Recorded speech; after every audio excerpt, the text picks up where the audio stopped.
While ANC President Cyril Ramaphosa will this morning lead a delegation to Robben Island to mark the party's 113th anniversary.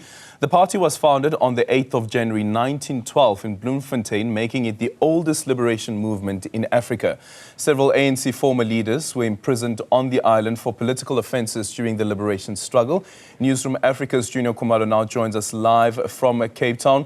Junior, very good morning to you. Tell us about what we can expect that is part of today's program as the ANC celebrates its 113 years of existence.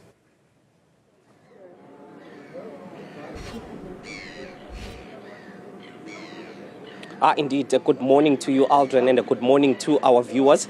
We are definitely expecting the ANC President Cyril Ramaphosa to make his way here to the waterfront before embarking to Robben Island, where the party is going to start those celebrations. We know that the ANC has started the celebrations, the 113th celebrations throughout from the weekend. They are going to continue until Saturday. But officially, the party is turning 113 today.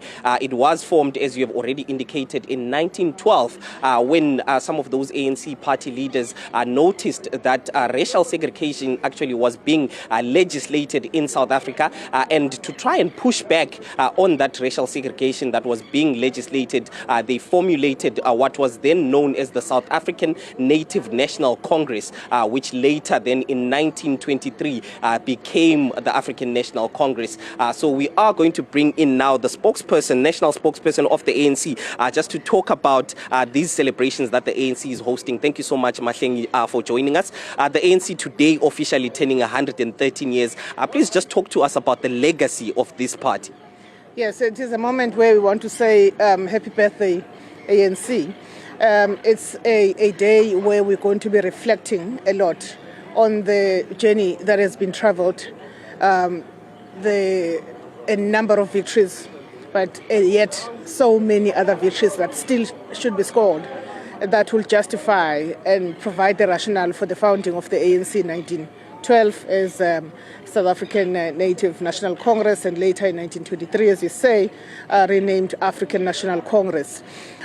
We today are going to be doing quite a bit to celebrate this important milestone in the life of the ANC and in the life of the liberation struggle for the people of South Africa and the rest of our continent.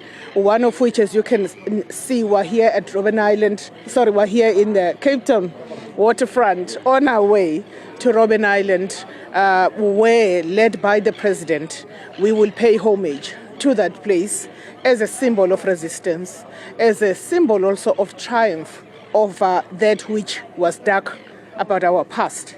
And you already referred to racial segregation here in the Western Cape, forced removals, separate amenities, slavery, colonialism, this being one of the first posts where colonialism manifested in 1652. And so we will be paying homage to that struggle and paying tribute to those that were incarcerated at Robben Island. Immediately after that, we will then have several cake-cutting ceremonies across the Western Cape. The President will lead the main event in Athlone Civic Centre. After all the cake-cutting ceremonies, the work will continue where we've been doing a lot of engagement with different sectors of society in the Western Cape, where we've been doing a lot of blitzes and door-to-door to connect with our people, to listen to our people, but to also invite them to join us on Saturday at a rally where we will have a number of festivities marking the 113 years since the birth of the ANC. Just taking you back, you spoke about today starting off at Robben Island. We know that at least 3 of South Africa's former presidents, Nelson Mandela, Kgalema Motlanthe, Jacob Zuma, were all imprisoned there at the Robben Island. Some of them spending 18 years when it comes to Nelson Mandela, the 2 other former presidents spending about 10 years at Robben Island. So why has the ANC found it necessary to go there to Robben Island this morning? Well, I suppose, when you've had experience of having a car accident on some road, as part of healing, it's almost as if you must go back there for you not to be triggered whenever you drive in that spot. I know that many people always say the best way of reliving that moment is to go back to it so that you're able to process it. Part of it is that. Part of it is also to remember how difficult it was for somebody to be incarcerated for 27 years and a number of other political prisoners that suffered there, not only belonging to the African National Congress, Robert Sobukwe, and a number of other icons of our liberation struggle. So it is about remembrance, but it is also about a deep sense of connecting with struggles by our forebears, and in so doing, reminding ourselves about the difficulty that they went through, the sacrifices that were made, so that in so doing, we also prick our conscience about the ANC of today and that which we must bequeath to future generations. It's a way of reminding ourselves about their sacrifices, about how they worked with the people and how they were rooted among the people, how they were humble, how they were of service.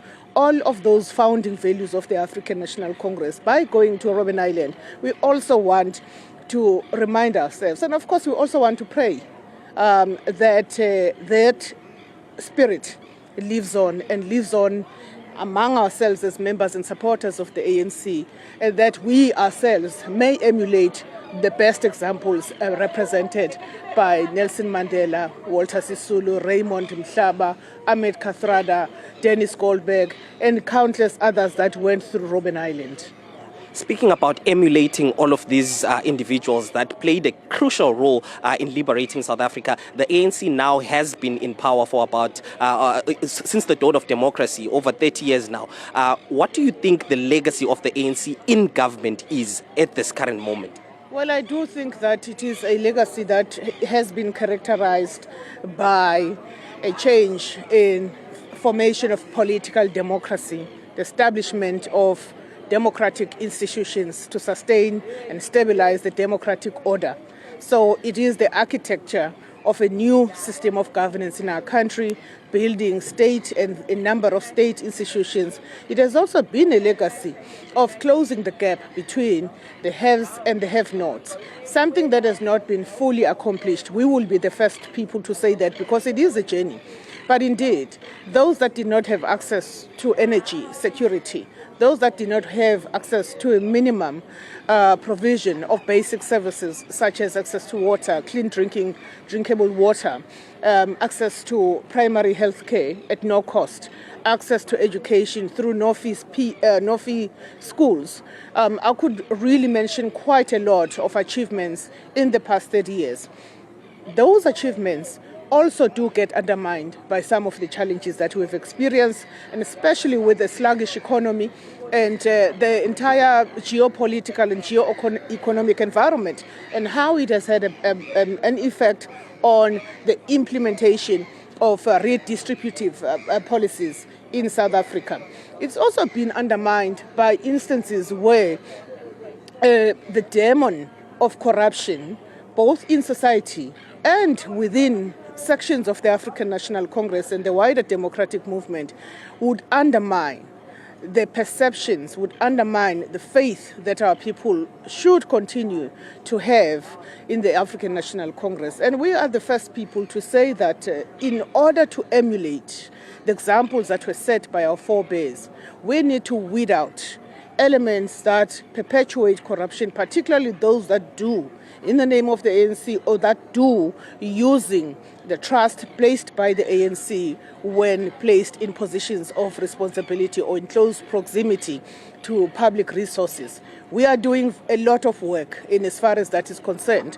In 2024 alone, the President issued more than 50 SIU proclamations demonstrating and sending a signal that the days of brazen malfeasance are over. And we expect that government is going to expedite the fight against corruption in 2025 because our people deserve better. Thank you so much. That is the national spokesperson of the ANC there, just outlining what she believes is the legacy of the party, especially now that it has taken over in terms of governance since the dawn of democracy, Aldrin. Thank you so much for that update there. That is Junior Kumalo joining us from Cape Town ahead of the celebrations that will be taking place on Robben Island later on this morning. So